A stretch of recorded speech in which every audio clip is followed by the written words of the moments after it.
নির্বাচন কমিশনের বিশেষ পর্যবেক্ষক এবার শুভেন্দু অধিকারীর উপদেষ্টা হলেন।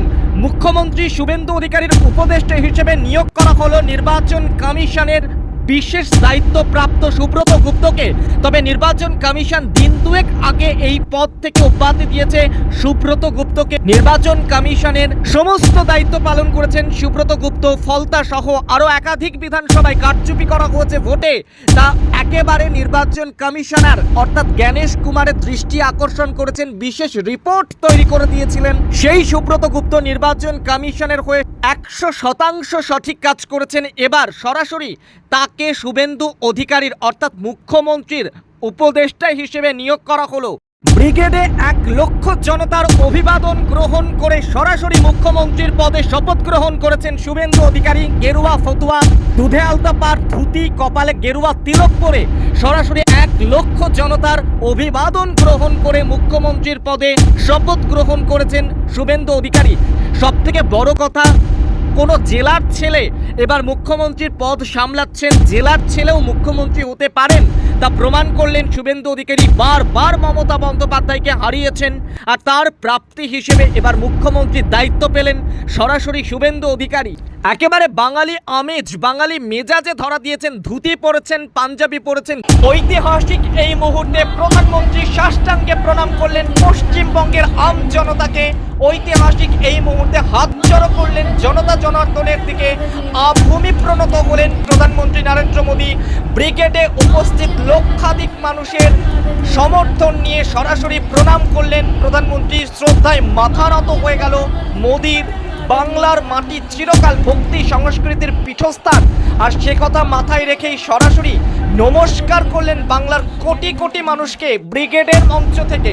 শপথ নিয়েই মুখ্যমন্ত্রী শুভেন্দু অধিকারী পুলিশ প্রশাসনের সঙ্গে বৈঠক শুরু করে দিলেন। 45 মিনিট ধরে টানা বৈঠক চলল শুভেন্দু অধিকারীর। রাজ্যের পুলিশ প্রশাসনকে একেবারে ঢেলে সাজাতে চাইছেন নতুন মুখ্যমন্ত্রী শুভেন্দু অধিকারী।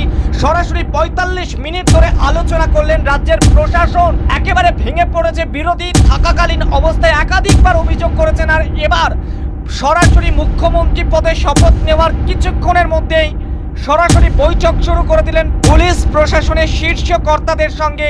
রাজ্যের প্রশাসনকে আরো স্ট্রং করতে হবে, আর শুভেন্দু অধিকারী সেই কাজটা নিখুঁতভাবে করবেন বলেই শুরু থেকে হাল ধরলেন শুভেন্দু অধিকারী। শুভেন্দু অধিকারী, ঈশ্বরের নামে শপথ করিতেছি যে বিধি দ্বারা স্থাপিত ভারতের সংবিধানের প্রতি আমি অকৃত্রিম নিষ্ঠা ও আনুগত্য পোষণ করিব। আমি ভারতের সার্বভৌমত্ব ও অখণ্ডতা রক্ষা করিব। পশ্চিমবঙ্গ রাজ্যের মুখ্যমন্ত্রী রূপে আমার কর্তব্যসমূহ নিষ্ঠাপূর্বক এবং বিবেকসম্মতভাবে নির্বাহ করিব এবং ভয় বা পক্ষপাত, রীতি বা বিদ্বেষ রহিত হইয়া সকল শ্রেণীর জনগণের প্রতি সংবিধান ও বিধি অনুসারে ন্যায় আচরণ করিব। পশ্চিমবঙ্গের জন্য ঐতিহাসিক মুহূর্ত। 1 লক্ষ জনতাকে সাক্ষী রেখে শপথ গ্রহণ করলেন শুভেন্দু অধিকারী। সরাসরি পশ্চিমবঙ্গের মুখ্যমন্ত্রী হিসেবে নির্বাচিত হলেন শুভেন্দু অধিকারীর পর দিলীপ ঘোষ শপথ গ্রহণ করলেন। মন্ত্রিসভায় ঠাঁই পেলেন অগ্নিমিত্রা পাল। অশোক কীর্তনিয়া মন্ত্রী হলেন। মন্ত্রিসভাতে ঠাঁই পেলেন নিশীথ প্রামাণিক, ক্ষুদিরাম টুডু মন্ত্রী হলেন। এরা প্রত্যেকেই কিন্তু কোন দপ্তর এরা পেলেন তা এখনো পর্যন্ত ঘোষণা হয়নি। প্রধানমন্ত্রী নরেন্দ্র মোদীর উপস্থিতিতে, স্বরাষ্ট্রমন্ত্রীর উপস্থিতিতে পশ্চিমবঙ্গের মন্ত্রিসভার কারা কারা মন্ত্রী, উল্লেখযোগ্য পদ কারা পেতে চলেছেন, সেই 5 জনের নাম আজ ঘোষণা হলো। শপথ নিলেন এই 5 জন। মুখ্যমন্ত্রীর চেয়ারে বসার আগেই কড়া হুঁশিয়ারি দিলেন শুভেন্দু অধিকারী। যারা মা বোন কন্যাদের অত্যাচার করেছে তাদের বিরুদ্ধে এবার কমিশন বসবে, তাদের বিরুদ্ধে ব্যবস্থা করা হবে। পরিষ্কার করে তিনি উল্লেখ করলেন সন্দেশখালির কথা, আরজি করের কথা। চার্জশিট প্রকাশের দিন সহ 2টি প্রতিশ্রুতি দিয়েছিলেন বাংলার মানুষকে।